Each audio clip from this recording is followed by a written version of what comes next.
इस वक्त की बड़ी खबर आपको बता रहे हैं। बिहार में शराबबंदी कानून को लेकर सम्राट चौधरी ने अब एक ऐसा बयान दे दिया है जिसने कई मंत्री और नेताओं की बोलती बंद कर दी है। आपको बता दें 2016 से लागू हुए शराबबंदी कानून को लेकर पिछले कुछ समय से हटाने की मांग की जा रही थी, लेकिन अब सम्राट चौधरी के एक बयान ने इन मांगों पर विराम लगा दिया है। वहीं दूसरी तरफ आरक्षण के मुद्दे को लेकर भी सम्राट चौधरी ने बड़ा बयान दिया है और बड़ा फैसला करते हुए साफ साफ कह दिया है कि 8 लाख से ज्यादा की आय वालों को आरक्षण नहीं दिया जाएगा और साथ ही साथ भ्रष्टाचारियों को लेकर भी एक बार फिर अल्टीमेटम दे दिया है। तो क्या कुछ एक्शन मोड में सम्राट चौधरी नजर आ रहे हैं इन दिनों? इसी पर ज्यादा जानकारी के लिए मेरे साथ जुड़ रहे हैं मेरे सहयोगी नवेंदु जी। सर, सबसे पहले बात करते हैं शराबबंदी कानून को लेकर, तो क्या नया फैसला है, पहले हम अपने दर्शकों को बताते हैं। देखिए, सम्राट चौधरी ने डंके की चोट पर उस बड़े फैसले का ऐलान कर दिया जिसको लेकर पिछले कुछ दिनों से बिहार में बहुत सारी कयासबाजी चल रही थी और खबरें भी आई थी कि हो सकता है कि सम्राट चौधरी शराबबंदी पर कोई बड़ा फैसला लें, शराबबंदी कानून को खत्म कर दें और बिहार में शराब की बिक्री चालू हो जाए। इसे लेकर सुगबुगाहट तब और तेज हो गई जब सम्राट चौधरी बतौर मुख्यमंत्री सत्ता में आ गए। हालांकि 2025 में जब नीतीश कुमार की सरकार बनी तब से ही कुछ लोगों ने कहा था कि हो सकता है कि सरकार अब रेवेन्यू का जो लॉस हो रहा है उसको कंट्रोल करने के लिए शराबबंदी के फैसले को पलट दे, लेकिन नीतीश कुमार के रहते यह संभव नहीं था। और जैसे नीतीश गए, सम्राट आए तो चर्चा शुरू हो गई और होली के दौरान तो बहुत सारी बातें हुई। लेकिन आप देखिए कि सम्राट चौधरी ने एक बार फिर से खुले मन से यह ऐलान कर दिया कि बिहार में शराबबंदी जारी रहेगी। यह नीतीश कुमार का ड्रीम प्रोजेक्ट है और इसके साथ कोई छेड़खानी, कोई खिलवाड़ नहीं होगी। यानी बिहार में शराब की बिक्री चालू नहीं होगी। जितने भी दारू पीने वाले लोग हैं उनके लिए एक बड़ा झटका है, जो इस बात की उम्मीद लगाए बैठे थे कि शायद सम्राट चौधरी जो है फैसला पलट देंगे। लेकिन आप देखिए कि सम्राट चौधरी ऐसा कैसे कर सकते हैं, क्योंकि वो तो नीतीश कुमार के पसंदीदा, उनके उत्तराधिकारी के तौर पर सामने आए हैं। हालांकि ऐसा नहीं था कि इस खबर में कोई दम नहीं थी। जिस तरीके से बिहार सरकार को वित्तीय वर्ष में पिछले बार लॉस हुआ था और जो पैसा अप्रैल में खत्म होना चाहिए था वो फरवरी में खत्म हो गया था और सम्राट चौधरी ने खुद कहा कि हमें 30 से 40 हजार करोड़ का लॉस हुआ शराबबंदी के चलते। तो इसलिए ये बातें कही जा रही थी, अंदर खाने चर्चा भी हुई थी, लेकिन अब सरकार ने डैमेज कंट्रोल किया है और सम्राट चौधरी ने खुले मन से ऐलान कर दिया है कि नीतीश कुमार का ये सपना रहा है कि बिहार में शराबबंदी पूरी तरह से कायम रहे और हम उसके साथ कुछ भी नहीं करेंगे। सर, लेकिन पिछले कुछ समय से शराबबंदी कानून को हटाने की मांग की जा रही थी, लेकिन ऐसे में हमें कुछ मंत्रियों के भी नाम सामने आए थे जिन्होंने इस मांग का समर्थन किया था। तो अब क्या सम्राट चौधरी ने इन मांगों पर विराम लगा दिया है? निश्चित तौर पर यह फाइनल फैसला हो गया है और जिस तरीके से खुले मंच से कहा गया है तो सारी बातें यहीं पर खत्म हो जाती है, सारे कयासों पर विराम लग जाते हैं, सारी संभावनाएं खत्म हो जाती है। और सम्राट चौधरी ने खुले मन से अगर ऐलान किया है तो निश्चित तौर पर इसका आकलन किया होगा, इसको लेकर उन्होंने अधिकारियों से बातचीत की होगी और फिर वो जानते हैं इस बात को कि अभी नीतीश कुमार बिहार की राजनीति में एक्टिव हैं। इसका सियासी पहलू भी है कि जेडीयू अगर नाराज हो गई तो फिर स्थिति जो है गड़बड़ हो सकती है। इसलिए बीजेपी ने यह फैसला कर लिया है कि बिहार में शराबबंदी जारी रहेगी। अब आप देखिए, इसके दोनों फैक्टर हैं, इसका फायदा भी है, इसके नुकसान भी है। सरकार फायदा तो गिनाती है और विपक्ष नुकसान गिनाता है। तो फायदे की बात की जाए तो आज बिहार में देखिए शराबबंदी के चलते अपराध में कमी आई है। महिलाओं के साथ जिस तरीके से शराबबंदी से पहले उनके साथ भेदभाव होता था, उनके साथ अत्याचार की ज्यादा खबरें सामने आती थी, घटनाएं होती थी, उस पर अब विराम लगा है। अब महिलाएं चैन की नींद रात में बहुत आराम से सोती हैं। नहीं तो एक दौर हुआ करता था उनके घर में जो भी शराब पी करके आता था, चाहे उसका पति हो, बेटा हो, उसका कोई भी रिलेटिव हो, वो हमेशा पूरे परिवार को डिस्टर्ब करता था। और नीतीश कुमार ने जब ये फैसला लिया तो आप देखिए कैसे महिलाएं गदगद हो गई और नीतीश कुमार को झोली में भर भर कर वोट दिया। उसका इंपैक्ट ये हुआ कि 2025 के चुनाव में जब नीतीश अपने करियर के आखिरी मोड़ पर थे, जब लोग सोच रहे थे शायद नीतीश कुमार को उतनी सीटें नहीं आएगी, पीके ने दावा किया कि 25 से ज्यादा सीटें नहीं आएगी, उस समय नीतीश कुमार को 84-85 सीटें आती है और एनडीए गठबंधन 200 पार होता है। तो उसमें एक बड़ा फैक्टर महिलाओं का वोट होता है, जिसका 2 बड़ा फैक्टर होता है उसके पीछे का, एक कानून व्यवस्था, जंगल राज और दूसरा शराबबंदी। और आज पूरे बिहार में हम लोग जब भी चुनाव के दौरान ग्राउंड जीरो पर गए तो महिलाओं ने कहा कि शराबबंदी का फैसला जो था ये हमारे जीवन को बदलने वाला फैसला रहा है और इससे बिहार की महिलाओं की जिंदगी पूरी तरह से बदल गई।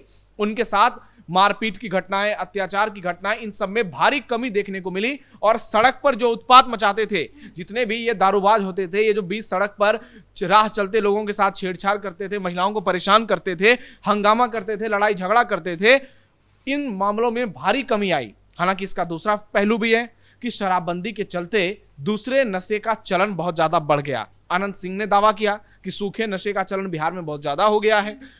आप तमाम बातों को देख लीजिए, उसमें पता चलता है कि शराबबंदी के अल्टरनेटिव के तौर पर युवा जो हैं गलत चीजों पर अपना फोकस कर रहे हैं। तो सरकार ने यह फैसला लिया, डंके की चोट पर लिया। इसके पॉजिटिव्स भी हैं, इसके नेगेटिव्स भी हैं। पॉजिटिव्स ज्यादा हैं लेकिन नेगेटिव्स इसलिए विपक्ष गिनाता है क्योंकि रेवेन्यू जनरेशन का एक बड़ा जरिया यह हुआ करता था और सरकार को 25 से 30 हजार करोड़ का तो बहुत आराम से घाटा हो रहा है। और जिस तरीके से जेलों में आप देखिए लगातार संख्या बढ़ती जा रही है, इसको लेकर सरकार भी एक्टिव नजर आई कि जितने लोग इस कानून में पाए गए, बहुत सारे लोग दोषी पाए गए तो उनको सजा हुई, कई लोगों को मृत्यु दंड हुई, कई लोग जेल में हैं बहुत दिनों से। बहुत सारे शराब माफियाओं का बिहार में विकास हो गया है, करोड़पति अरबपति वो बन गए हैं। तो इसका पॉजिटिव नेगेटिव दोनों पहलू है। लेकिन जिस तरीके से आम लोगों के जिंदगी में बदलाव आया है, खास करके बिहार की महिलाओं के जीवन में, वो अपने आप में अप्रत्याशित है। और इस बात को लेकर सम्राट चौधरी जानते हैं कि यदि महिलाओं का वोट चाहिए तो इस कानून को हम बनाकर रख सकते हैं, जो है वही चलने दें। नहीं तो आगे चलकर अगर महिलाएं रूठ गई फिर नतीजों में पूरी तरह से परिवर्तन देखने को मिल सकता है। जी सर, एक तरफ शराबबंदी और दूसरी तरफ आरक्षण को लेकर भी बड़ा बयान दिया है, साफ साफ कर दिया गया है। खासकर ओबीसी और स्वर्ण वर्ग के खिलाफ जो आरक्षण को लेकर बयान दिया गया है, उन्होंने कहा है कि 8 लाख से ज्यादा आय वालों को, वार्षिक आय वालों को अब आरक्षण नहीं दिया जाएगा। तो ये कितना बड़ा फैसला है? ये कोई खिलाफ वाला बयान नहीं है, ये तो जो संवैधानिक प्रक्रिया है उसके तहत सम्राट चौधरी ने बयान दिया है। उन्होंने कहा कि नरेंद्र मोदी देश के ऐसे पीएम बने जो ओबीसी समाज से आते हैं और उन्होंने सवर्ण जाति को 10% आरक्षण दिया। और उन्होंने ये भी कहा कि जो भी इस देश में 8 लाख कमाता है वो ओबीसी समाज से आता है, उसको आरक्षण का लाभ नहीं मिलेगा।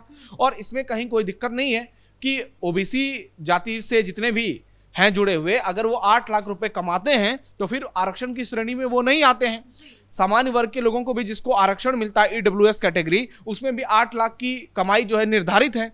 तो आरक्षण को लेकर सम्राट चौधरी ने क्लियर कर दिया है। क्योंकि देखिए इस बात को लेकर इसलिए चर्चा बार बार होती है क्योंकि आरक्षण का मुद्दा चुनाव आते ही गूंजने लगता है। कुछ नेताओं की राजनीति ही सिर्फ आरक्षण पर चलती है और कुछ लोग वोट भी सिर्फ आरक्षण को लेकर ही देते हैं। तो ऐसे में यह क्लियर कर दिया गया कि जिन लोगों की सैलरी 8 लाख या इनकम 8 लाख से ज्यादा है उनको आरक्षण नहीं मिलेगा, बिना लाग लपेट के, क्योंकि ये हमारे संविधान में मेंशन है और इसे लेकर फैसला किया गया है। अब देखना यह होगा क्या क्रीमी लेयर को लेकर कोई नेता बयान देते हैं। सम्राट चौधरी 8 लाख वाला बयान तो दे रहे हैं, लेकिन अब मांग हो रही है कि क्रीमी लेयर SC ST में, ओबीसी में तो वैसे भी क्रीमी लेयर है और तभी आरक्षण को लेकर इतनी ज्यादा बहस होती है। लेकिन आरक्षण पर बयान देकर के सम्राट चौधरी ने वोट बैंक को साधने की कोशिश की है। उन्होंने ये मैसेज देने की कोशिश की है कि जो लोग 8 लाख से कम कमाते हैं हमारी सरकार उनको आरक्षण दे रही है। हालांकि ये व्यवस्था तो मंडल आयोग की सिफारिशें लागू होने के समय ही हो गई। वीपी सिंह ने जब बड़ा फैसला लिया था तो उसका इम्पैक्ट समाज में बहुत बड़े पैमाने पर देखने को मिला और उन वर्गों को लाभ मिला जो आरक्षण से वंचित थे, उन लोगों को लाभ मिला जो गरीबी की जिंदगी जी रहे थे, आर्थिक स्थिति उनकी खराब थी। तो सम्राट चौधरी कल जब सामने आए तो उन्होंने बहुत सारी चीजों पर बयान दिया, बिहार के विकास को लेकर बड़ी बड़ी बातें की। उन्होंने कहा कि अब बिहार में इन्वेस्टमेंट आ रहा है। सर, भ्रष्टाचारियों को भी अल्टीमेटम दे दिया है एक बार फिर। निश्चित तौर पर आप देखिए कि सरकार जब से नई सरकार बनी है तब से सरकार का एक फोकस रहा है कि जो भी भ्रष्टाचारी हैं उन पर एक्शन हो, क्योंकि भ्रष्टाचार बिहार के इतिहास से जुड़ा हुआ है। जब भी यहां पर लालू की सरकार बनी है, जब भी कांग्रेस पार्टी की सरकार बनी है, खूब भ्रष्टाचार हुआ और भ्रष्टाचार इस पैमाने पर हुआ कि करीब करीब 1000 करोड़ रुपए चारा घोटाला में ये लोग गबन कर गए।